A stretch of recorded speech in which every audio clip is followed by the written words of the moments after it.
What makes Alberta tick? What makes Alberta different? Those were some of the topics of discussion that Alberta Premier Danielle Smith made when she was giving a speech recently at the Canada Strong and Free Network event in Calgary. I was there to host a fireside chat with her.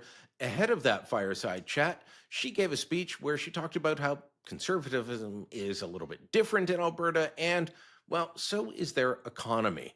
Belated happy 120th birthday to you. You're looking great. That's for all of you. That's not for Premier Smith. Big celebration, though. This is important. It is important. You know, as I was going around to it's very interesting that our birthday, September 1st, happened to fall on Labor Day. I saw you get some flack for that on social media. But you know what? It actually is very telling because I don't think that there is a harder working people than the people of Alberta, and so we were able to tie those two together. It was a really good celebration, and it also it capped off. I was at a rodeo. It kind of capped off the rodeo summer. And when you think about why do we celebrate rodeo, well, it's fun to do. We get to dress up as cowboys, and we get to be able to enjoy some incredible competitive athletes. But it also harkens back to those Western values that I was talking about. We celebrate our Western values every single year, and it reminds us that we are different, we are special, and those same values, they just build into every person who comes here and wants to make a living and build a business and be wealth creators and job creators. So that celebration is really important. Last time you and I did one of these fireside chats, it was in Ottawa. I opened up by asking you, how does it feel to be a traitor? Because that's what people were calling Premier Smith, I think wrongly, and I told you that at the time. Now I'd like to ask you what it's like to have all the people calling you a traitor adopt your recommendations, your policies. Your policies that got you called that are now in vogue. Well, isn't the left funny, hey? That when a conservative politician says something, it's outrageous.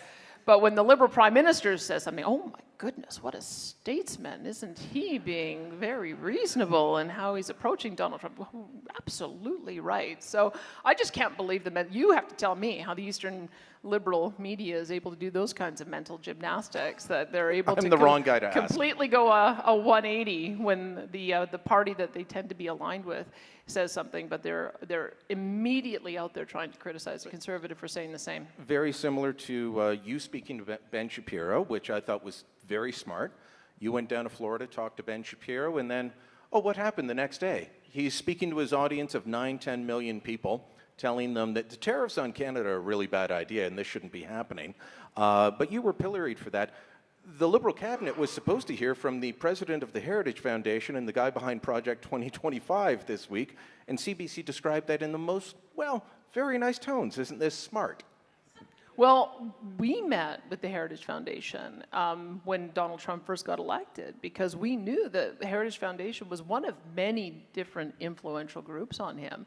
And we wanted to understand what kind of policies he was advocating to see if there was some way that we could frame our talking points and our interests in terms of the U.S. president's interests. You probably also saw that they had to hire a high-priced consultant to teach them how to talk to Republicans. But they were all Democrats. This is the absurdity, I think, of what we see at the federal level. They were so in the bag for the Democrats that they didn't bother reaching out to find out who the Republicans were. I can tell you, we have a tremendous Washington office. It was led by James Rajat, now led by Nathan Cooper. And our approach has always been, you got to talk to the Democrats because if the White House has a Democrat in, they pull from the governors and the House of Representatives and the Senate from their side of the aisle. So you've got to meet all those guys. And then same in the reverse, you have to know who the future secretaries are going to be.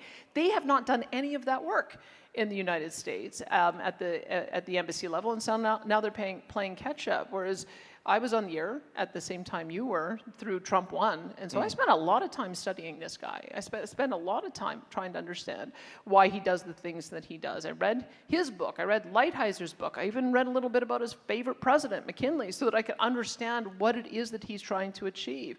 And that's far more powerful. Part of the reason I also talked to Ben Shapiro's audience is that I wanted them to stop talking as if Canada wanted to be the 51st state. And so I don't know if it got reported. May have gotten into trouble. These are people who flew across the country to go to this Purdue. Is it Purdue? Prager University event. So these are some of the most well-heeled supporters of the Republican movement. And I said, do you know what happens if Canada joins? You have just added another California, and there will never be another Republican in the White House. What are you thinking? And I think that the calls for us to become the 51st state ended up subsiding quite a bit after that. But, you know, then it was, okay, well, does Alberta want to join? And you know what I say?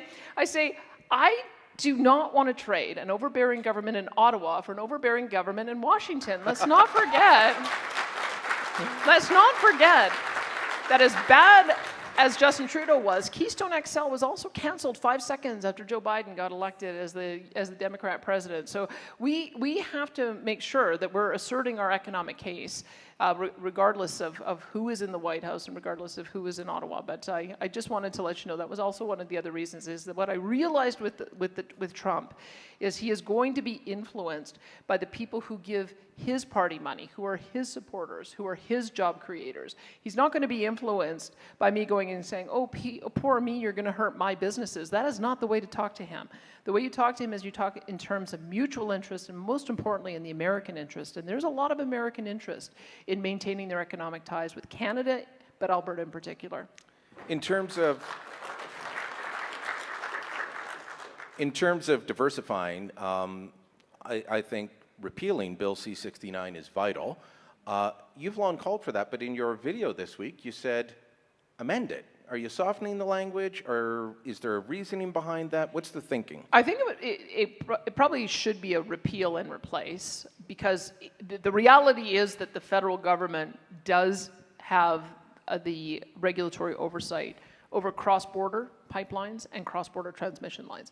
So you can't just leave a vacuum. You can't just have no regulation. But you need to have smart regulation. There's a whole section that needs to be repealed where they deign to step in and tell us how to approve projects that are 100% within our own borders. That part can be repealed. But they need to revise how they do the regulatory process for how they do cross-border assessments. Because do you remember, like you probably know some of the details on that. Like they were asking, there was a whole conversation about being able to do a gender analysis to make sure that man camps did not have a disproportionate impact on women. And I think there was some sort of intersectionality issue about whether or not it was inclusive enough. And like a pipeline is a technical decision-making process that you have There's to do. no gender to a pipeline, unless you're speaking French. That's true. In That's French, true. everything has a gender. So that's why it would have to be, but that's why it would have to be revised, because there are some substantial sections that are going to be extremely problematic because they're so subjective. They have to get back to a technical analysis of doing these things and remove the ideology out of them, and then get out of provincial affairs altogether. So how optimistic are you? You said you're optimistic about Alberta's future, about Canada's future, about Prime Minister Carney working with you. We saw an announcement yesterday that I welcomed on many fronts because he was talking my language. I've said since January 20th, this is not just about tariffs. Get rid of the tariffs tomorrow. We've still got to alter the way our economy runs.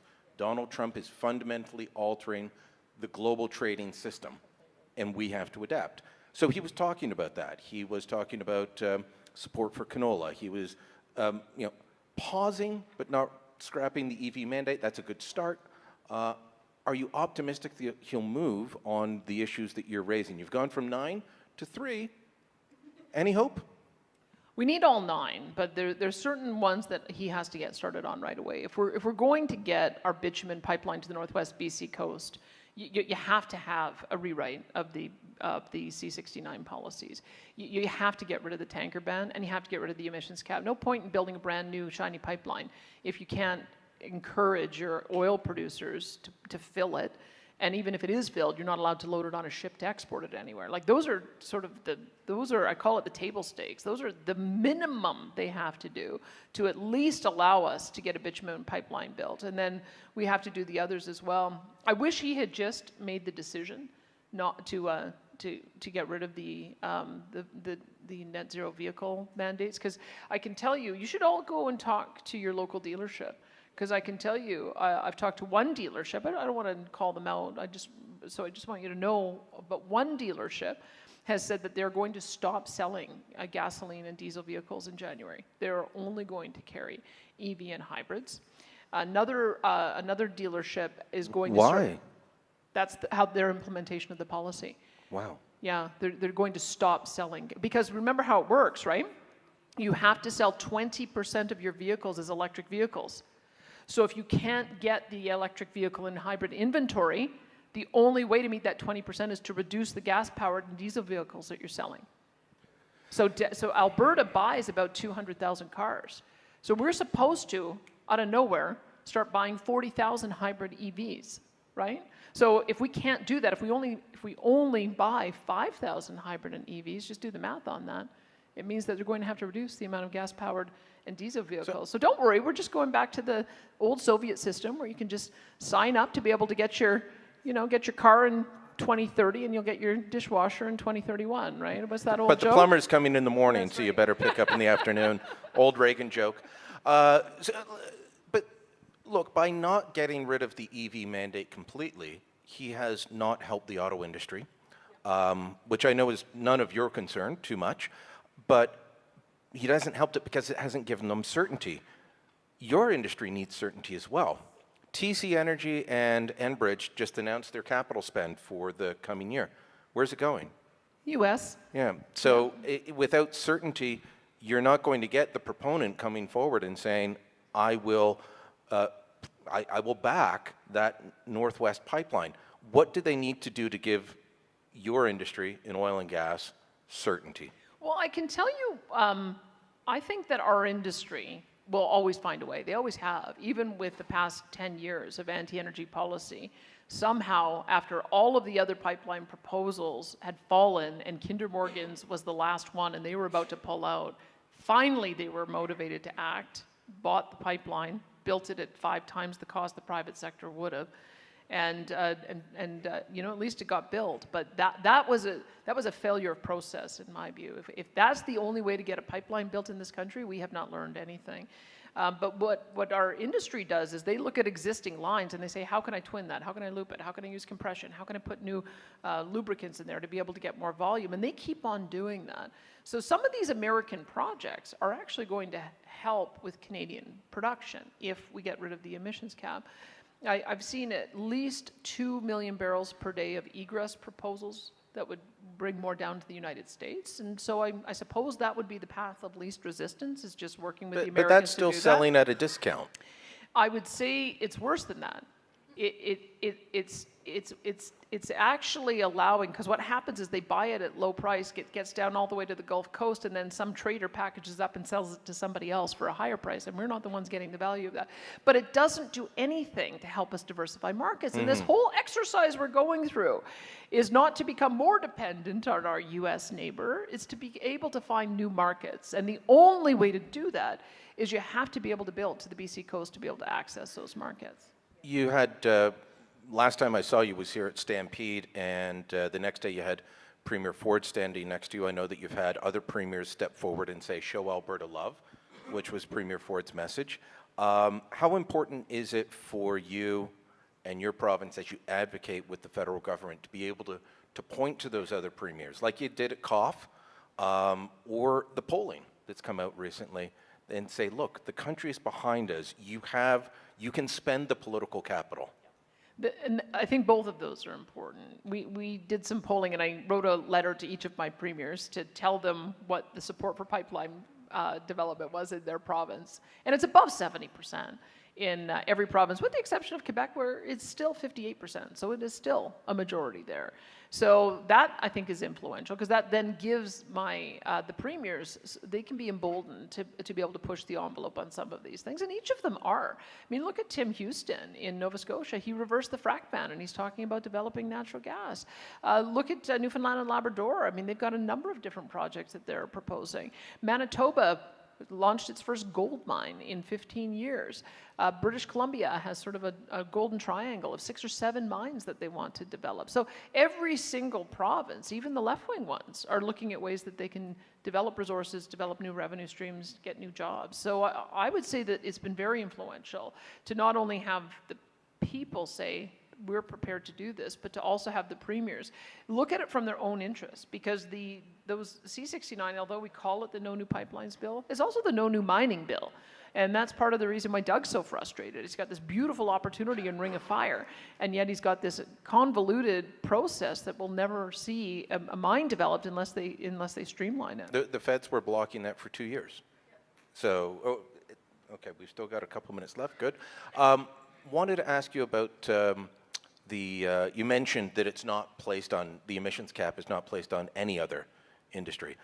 I spoke to a gentleman in Toronto who owns a cement company now, and he was telling me about the impact of the industrial carbon tax. So they still got that. He said a ton of cement creates a ton of greenhouse gas emissions. So your cement is just going to keep getting more expensive due to the industrial carbon tax. But what would that do if you put the emissions cap on all these other industries? We'd have to stop building concrete buildings, wouldn't we? Completely. Well, they'd have to find a way to abate, and if not, they'd shut in. You'd have to. Like, if you put an arbitrary emissions cap in, which they have here, which says that you've got to be, I think, like 40% abated by 2030 and then 60% abated by 2035. If you can't reach those targets, it's just like what we're talking about with the net zero cars. If you can't build enough net zero cars, then you just have to reduce the amount of gas and diesel power cars that you sell. If you can't produce enough net zero cement, then you have to reduce the amount of CO2 laden cement that you produce. And so that's a spiral downwards. So we're getting very close to them having to realize reality. We're realizing reality here in Alberta, and if you look at Newfoundland and Labrador, look at the jobs numbers that just came out in the last week. Who are the two provinces most impacted? Alberta and Newfoundland and Labrador are two oil and gas rich jurisdictions. So we are already experiencing the result of the last 10 years. Every other jurisdiction is not that far behind us. When you look at, if we had gotten Northern Gateway built and Energy East and Keystone XL, we would be producing 2.5 million barrels of oil more per day, which would be generating $55 billion in GDP for our economy, of which the various levels of government get 40%. You can fill your NATO commitment with that money. You can make sure that you've got schools and hospitals and roads for that money. And if you don't have a new source of revenue, you just can't keep on borrowing forever, as we're seeing. Back in April, you told me that the drop in the price of oil and all the other headwinds was going to result in a $5 billion deficit for your budget. That was your prediction then. It was $7 billion. It's going to be. So how much so far money it's going to be? Well, I'll say last year, because oil and gas prices did help us out, we also got more production to market.